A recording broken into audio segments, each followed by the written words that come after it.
सत्य घटना सुना रहे। राजस्थान में एक संत हुए जिनका नाम पड़ा श्री कामध्वज जी। इनका अंतिम संस्कार करने के लिए स्वयं श्री हनुमान जी आए। ये कलयुग की बात बता रहे हैं अभी। 4 भाई थे, सबसे छोटे भाई थे कामध्वज जी, बड़े अच्छे महात्मा थे।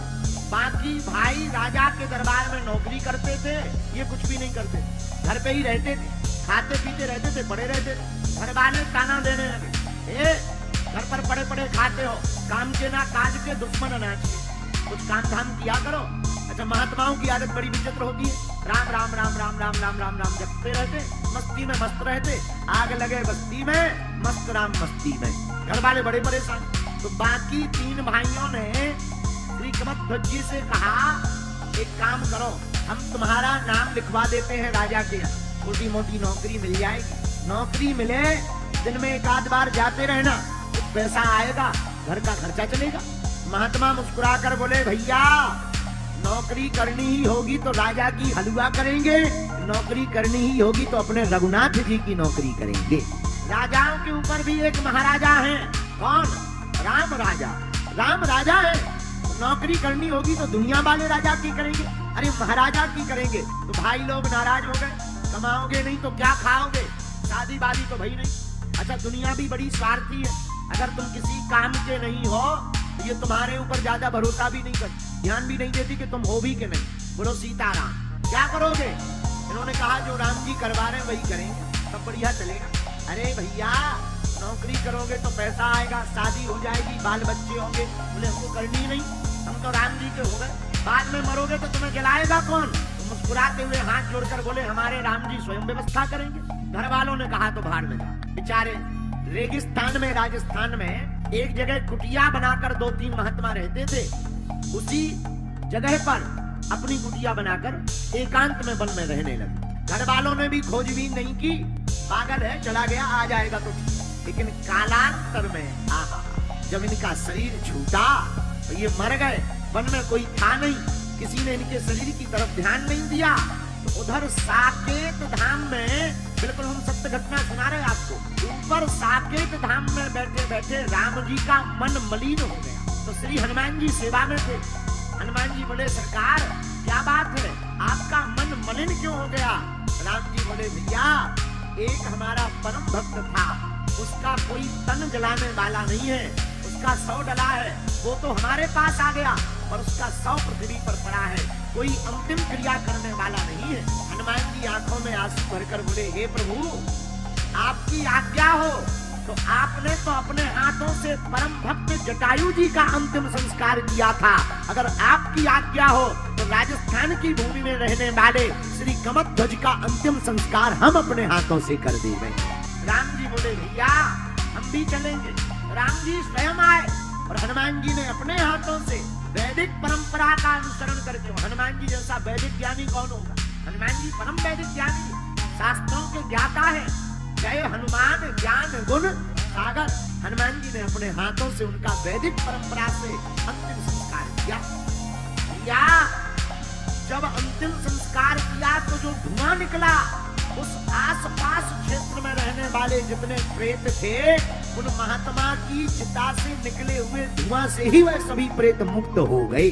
लेकिन एक प्रेत घूमने गया था, जब शाम को आया, प्रेत भी घूमने जाते हैं, हवा है, तो जब वापस आया अपनी मंडली को नहीं देखा तो परेशान हो गया। तब एक महात्मा ने बताया, भैया बाकी प्रेत तो चले गए। बोले कहां? बोले मुक्त हो गए। कैसे? बोले महात्मा के शरीर से दिव्य तेज निकला और सब प्रेतों को मुक्त कर दिया, क्योंकि हनुमान जी ने अपने हाथ से अंतिम संस्कार किया है। तो प्रेत बड़ा रोने लगा, सबकी मुक्ति हो गई, हम अकेले रह गए। महात्मा बोले एक काम करो, जो भस्मी डली है उस भस्म को तुम तन में लगा लो। और भैया सत्य घटना है, उस प्रेत ने उस भस्म में महात्मा के जैसे ही शरीर को लपेड़ा, वह प्रेत भी भगवान के धाम को चला गया।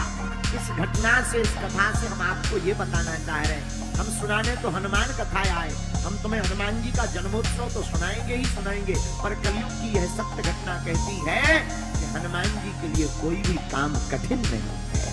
पंचरूप हनुमान जी ने धारण किया था पाताल लोक में राजा था अहिरावण। जब राम जी को, लक्ष्मण जी को वो चोरी करके ले गया, हरण करके ले गया, तो उसने प्रण किया, रावण को वचन दिया कि इन दोनों को हम खत्म कर देंगे, तुम चिंता मत करो, युद्ध तुम जीतो। तो उसने सोचा कि इनका वध कर दे, कुल देवी है उनको बलि दे। उसकी देवी थी, जो देवी उसे सिद्ध थी, उनके नाम का 5 मुखी का दीपक जल रहा था और रहस्य वहीं छिपा था। तो राम जी लक्ष्मण जी बंधे पड़े थे। तो राम जी बोले कहो लखनलाल। लखनलाल बोले आ रहा है नजदीक काल। राम जी बोले चिंता मत करो, बचाने वाला भी आ रहा, अंजनी का लाल। बोले यहाँ कहाँ कैसे? हनुमान जी सब जगह। हनुमान जी आ गए, दरवाजे पर ही मकरध्वज से उनकी मुलाकात हो गई। कहाँ जा रहे? हनुमान जी बोले अंदर जा रहे। युद्ध हो गया, ऐसे कोई एंट्री नहीं, पास दिखाओ। हनुमान जी बोले हम सबके पास बनाते हैं, तुम्हें क्या खा गए? हनुमान जी को लगा कि एक दो मुक्का रगड़ेंगे, नटवट ढीले हो जाएंगे। तो वो भी उनका ही बेटा था। भयंकर युद्ध हुआ, द्वंद्व युद्ध। जो दाव पैंच हनुमान जी खेले वो भी खेल। हनुमान जी बोले यार भाई अपना परिचय तो दो। उन्होंने परिचय दिया, मैं हनुमान पुत्र मकरध्वज। अब हनुमान जी शौक हो गए, इधर तो कोई है ही नहीं, बेटा होना तो दूर की बात है। बोले भैया उनकी तो शादी तक नहीं भाई, तुम कहाँ से हो गए प्रकट? बोले नहीं अपन है। कैसे? उन्होंने घटना बताई। पहले आप बताओ आपको। बोले जिनके नाम से अपना आइडेंटिटी तुम बता रहे हो वही हनुमान जी, पर ये बताओ कि तुम हमारे बेटा कैसे? तब मकरध्वज ने बताया कि जब आप लंका गए थे और समुद्र में पूछ बुझाने के लिए जब आप गए तो पसीना आया, पसीने की बूंद को हमारी माँ ने पा लिया, उससे चलो अब तुम बेटा, हम तुम्हारे बाप, चलो साइड। ये बताओ ये जो तुम्हारा राजा है इसके पास कोई 2 राजकुमार आए सुंदर से? बोले आए बहुत प्यारे। बोले वो हमारे प्रभु आराध्य लीला कर रहे हैं, तुम्हारी महिमा बढ़ाने के लिए ही उन्होंने लीला की। हनुमान जी ने ऐसा संबोधन किया मकरध्वज को। पर ये तुम्हारा राजा मरेगा नहीं। बोले देखो हम विश्वासघात तो कर नहीं सकते, राज बता सकते हैं, कर सको तो कर लेंगे। 5 बत्ती वाला एक दीपक जल रहा, जो भी आदमी एक बार में उसको बुझाएगा वही मार पाएगा, और क्षमता नहीं। अब एक तरफ की बत्ती को, 2 बत्ती को हम लोग बुझा सकते हैं एक बार में, 5 को एक साथ बुझाना कठिन। हनुमान जी लाल फूल पर बैठ करके गए तो राम जी ने धक्का दिया लक्ष्मण जी को लेते लेते, देखो वो आ रहा। लखनलाल बोले कौन? ये अंजनी लाल। बोले देखा ही नहीं? कहाँ? थाली में देखो, उसमें तो लाल लाल पुष्प है। बोले उसी लाल लाल में ही तो अंजनी लाल है, कमाल करने आए हनुमान जी। रूप बनाया 5 मुखी। हनुमान जी तो अतुलित बल धामा में 5 मुख रूप धारण करके हनुमान जी ने एक बार में फूंक लगाई, बुझ गए, रावण का वध कर दिया। तब से हनुमान जी की पंचमुखी रूप में पूजा होने लगी। वो 5 मुख वहां के, तो उनको जो भी करता है उनकी पंचमुखी रूप में, इसलिए दरवाजे के बाहर और अंदर पंचमुखी हनुमान जी का चित्र ब्राह्मणों से या स्वयं भी मंत्र अभिमंत्रित करके रख लेना चाहिए। रावण जैसे राक्षस एंट्री नहीं करेंगे, डरेंगे, बहुत पिशाच में कुछ नहीं आ गए। महावीर जब ये वही महावीर रूप पंचमुखी रूप है हनुमान जी का। रावण इतना अत्याचारी है, सबके ऊपर कर लेता। रावण ने एक बार अपनी सेना साधुओं के पास भेजी कि जाओ इनसे कर लेकर आओ। कर सेना गई संतों के पास, कर दो कर।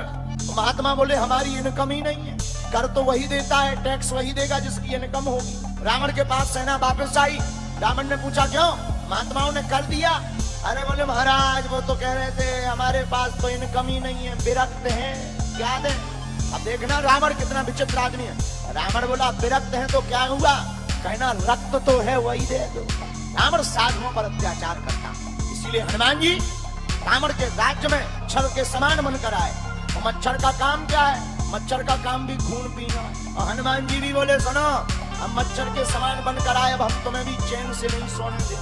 कान पे मच्छर भन भना रहे हो, कितनी भी नींद लगी हो, सो नहीं पाता है। और रावण के जीवन में भी यही हुआ।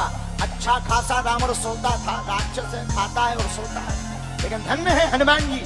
हनुमान जी बोले अब हम मच्छर के समान बनकर आए रावण, अब तुम्हें हम चैन से नहीं सोने देंगे, बेचैन करके रहेंगे। और रावण के राज्य में, उन्हीं की लंका में हनुमान जी ने ऐसी पूंछ घुमाई कि रावण चैन से नहीं, जब तक मर नहीं गया बेचैन से ही लेता रहा। एक बात है, तब तक आप चैन में हो जब तक आप साधु संतों के अपमान से बचे, माता पिता के अपमान से बचे। आपने माता पिता गुरुजन संत जनों का अपमान नहीं किया तो चैन से रहोगे। लेकिन अगर आपने माता पिता गुरुजनों का अपमान किया, विद्या का अपमान किया, आपने अपनी संस्कृति का अपमान किया, वेदों का अपमान किया, आचार्य परंपरा का अपमान किया, तो फिर आप चैन से चैन से ही रहेंगे। कुंभकर्ण को भी जगाया किसने? काम रूपी रावण ने। विभीषण को भी जगाया किसने? रामदूत हनुमान ने।